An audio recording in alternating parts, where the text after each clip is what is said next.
Hello students, in this lecture we started a new topic, sale of drug. Under the Sale of Good Act, the term sale is defined as a contract for the sale of good is a contract whereby the seller transfer or agree to transfer the property is in goods to the buyer for a price.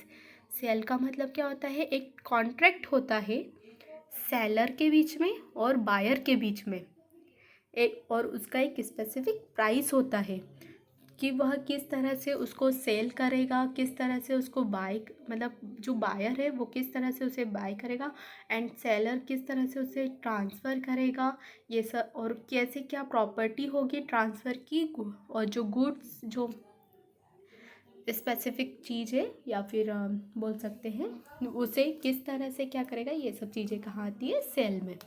The drug reach the consumer from the manufacturer by retail through shopkeeper. Manufacturer generally sell their good to the stockist who is in turn sell the same of the shopkeeper. क्या होता है? The drug reach the from consumer from manufacturer by retail through shopkeeper. क्या होगा? Shopkeeper के पास से जो whole seller है वो क्या करेंगे? गुड्स को बाय करने का काम करेंगे और उसके बाद में वो क्या करेंगे? जो शॉपकीपर रिटेलर है उन्हें देने का काम करेंगे, सेल करने का काम करेंगे. Manufacturer generally sell their goods to the stockist who in turn sell the same to the shopkeeper. This transaction between the stockist and shopkeeper is the wholesaler. Stockist and the shopkeeper के बीच में जो transaction होता है उसे क्या बोलते हैं? जो ये ट्रांजैक्शन करता है उसे बोलते हैं होलसेलर. स्टॉकिस्ट मतलब जो मैन्युफैक्चरर करते हैं, जो मैन्युफैक्चरिंग करते हैं इंडस्ट्री वगैरह, वहाँ से जो होलसेलर का काम करते हैं, शॉपकीपर को देते हैं, ये सब क्या का कौन करता है? होलसेलर. और ये कौन से जो प्राइस कंट्रोल करता है, जो इसके जो ऑर्डर होते हैं, ये किस किस में है, कब हुआ था? 1987 में आया था. Wholesaler mean a dealer to his agent to or a stockist appoint by a manufacturer or an importer to for the sale of his drug to a retailer.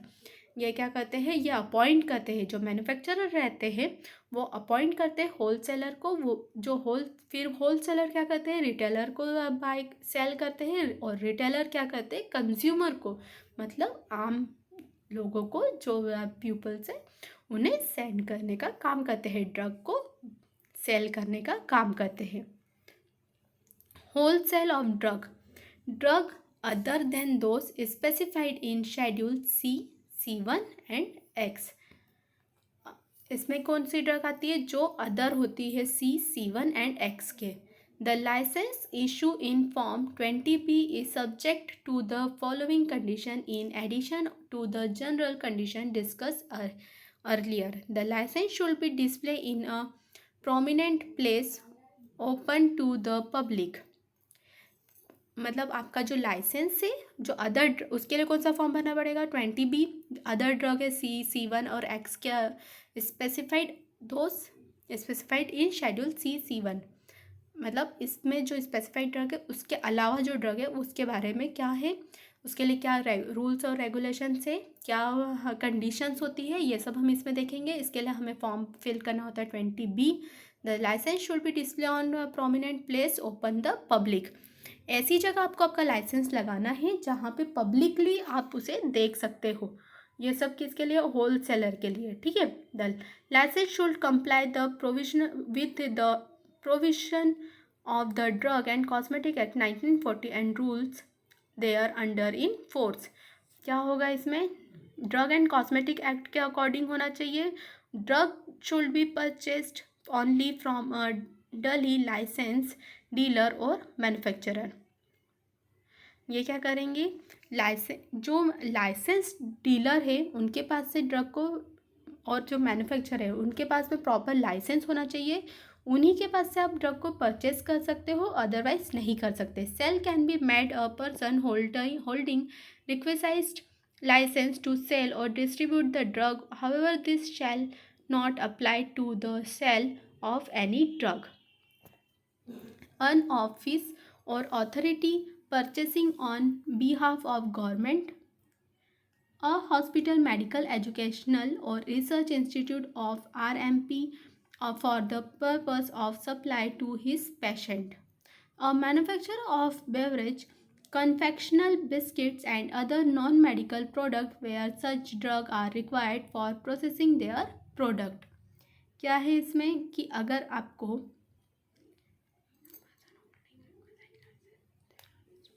अगर कोई पर्सन है उसके पास में प्रॉपर लाइसेंस होता है अगर distribution का, तो आपको ये सब चीज़ें फॉलो करनी पड़ेगी. However this shall not apply to the sale of any drug other than schedule C1 drug from a motor vehicle. अगर आप मोटर व्हीकल के थ्रू ड्रग को सेल करने का काम करते हैं अदर जो कि शेड्यूल C1 के अलावा जो ड्रग आती है उसके लिए, other than schedule C1 drug from a motor vehicle, उसके लिए हमें कौन सा फॉर्म फिल करना पड़ता है? लाइसेंस के लिए लाइसेंस कौन से, अगर हमें उसका लाइसेंस चाहिए तो हमें 20BB फॉर्म फिल करना पड़ता है, तभी हमें इसका लाइसेंस मिलेगा. The licence should be display on, same वही चीज़ है. The licence should be display on prominent part of vehicle. ऐसी जगह आपके व्हीकल के ऊपर लाइसेंस होना चाहिए जहाँ से प्रॉपर दिख सके, किसी को भी इजीली दिख सके. As for drug other than those specified in schedule C and C1 and X, the licence should inform the licensing authority. LA मतलब licensing authority in writing in the event of any changes in the ownership of the vehicle specified in the license within 7 days of such changes. अगर आपको कोई changes चाहिए vehicle में, ownership में, तो आपको with in 7 days में ये सब चेंजेस करवाना पड़ेगा. शेड्यूल X ड्रग, जो शेड्यूल X के अंदर जो ड्रग आती है उसको सेल करने के लिए आपको कौन से रूल्स और रेगुलेशंस फॉलो करने पड़ते हैं और लाइसेंस इशू करवाने के लिए आपको कौन सा फॉर्म फिल करना पड़ता है, ये हम इसमें देखेंगे. तो 20G फॉर्म आपको फिल करना पड़ेगा. और रूल्स और रेगुलेशंस फर्स्ट पॉइंट तो सेम है सभी में कि आपको ऐसी जगह पे आपका लाइसेंस लगाना है जहाँ पर इजीली देख सके. The licence should comply with the provision of the drug and cosmetic act 1940 and rules there under and. क्या बोला है इसमें? License should be comply with the provision of the drug and cosmetic, मतलब आपको drug and cosmetic act के सारे rules और regulations को फॉलो करने पड़ेंगे. Drug should B purchase from a duly license dealer और मैन्युफैक्चरर. आप ड्रग को कहाँ से परचेस कर पाओगे? प्रॉपर जहाँ जिसके पास में प्रॉपर लाइसेंस हो, मैन्युफैक्चरर का और डीलर हो और उनके पास में प्रॉपर लाइसेंस हो, आप उन्हीं से परचेस कर सकते हो. The licence should forward to the licensing authority copies of the invoice of sale made to the retail dealer. आपके पास में लाइसेंसिंग अथॉरिटी की प्रॉपर कॉपी होना चाहिए. Sale can be made to a person holding requisite license to sell and distribute drug specified in Schedule X.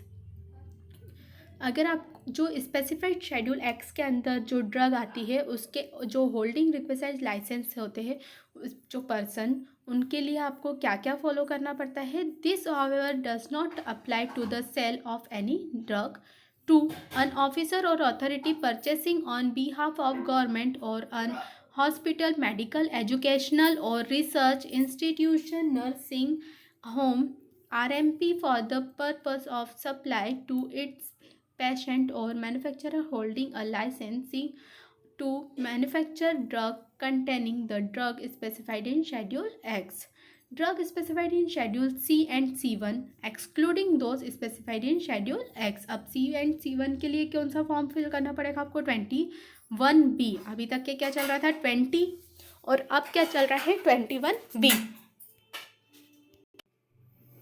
The licence should be, first point same है कि आपको ऐसी जगह पे आपका लाइसेंस लगाना है जो कि पब्लिकली शो हो. The licence should observe precaution prescribe for stocking और सेल ऑफ ड्रग. अगर आपको प्रॉपर प्रिकॉशंस लेने होंगे. For the sale of each additional category of drug the permission should be obtain from the licensing authority.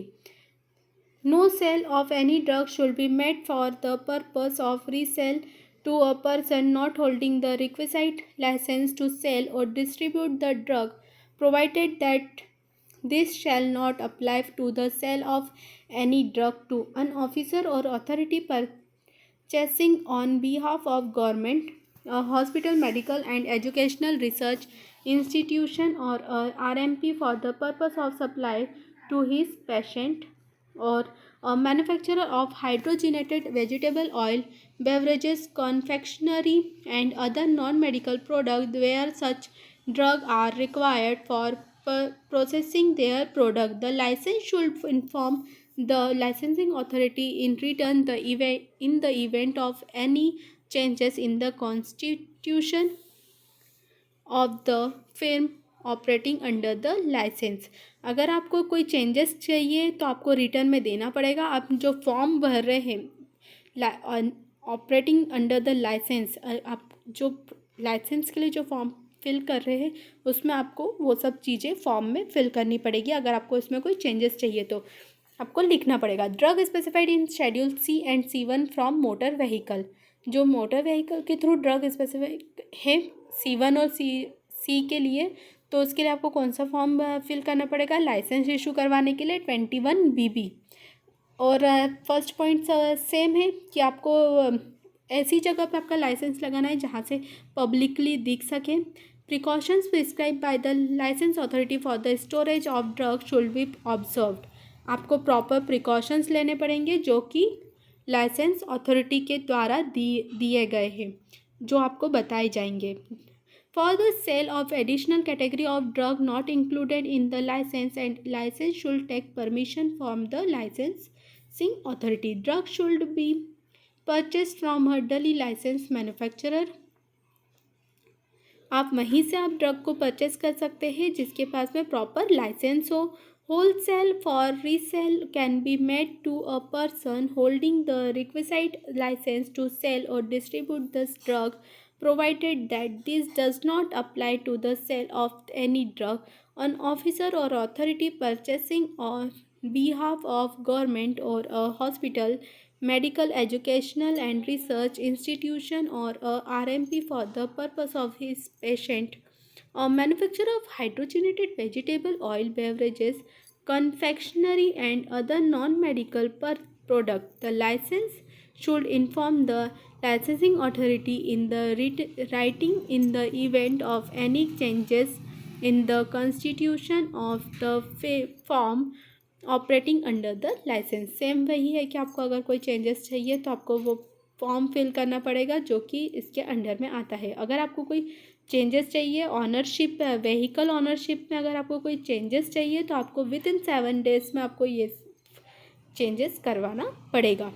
यहाँ हमारा wholesaler complete होता है. इसमें हमने पहले देखा था C1 ड्रग, मतलब जो ड्रग स्पेसिफाइड कॉस्मेटिक और जो स्पेसिफिक ड्रग होती है उसमें C1 शेड्यूल के अंडर आती है, और X के अंडर कौन सी आती है? नारकोटिक ड्रग आती है. उसके लिए जो अदर ड्रग होती है उसके लिए हमें कौन सा फॉर्म फिल करना है, क्या रूल्स और रेगुलेशंस है. फिर जो अगर उन्हें मोटर व्हीकल के द्वारा उसे होलसेलर के लिए होलसेल किया जाता है तो उसके लिए क्या रूल्स और रेगुलेशंस है. देन शेड्यूल X के अंडर जो ड्रग्स आती है, स्पेसिफाइड ड्रग होती है, जो उनके लिए क्या है, ये सब चीज़ें हम लोगों ने इसमें देखी. नाउ नेक्स्ट लेक्चर में हम देखेंगे रिटेल सेल के बारे में.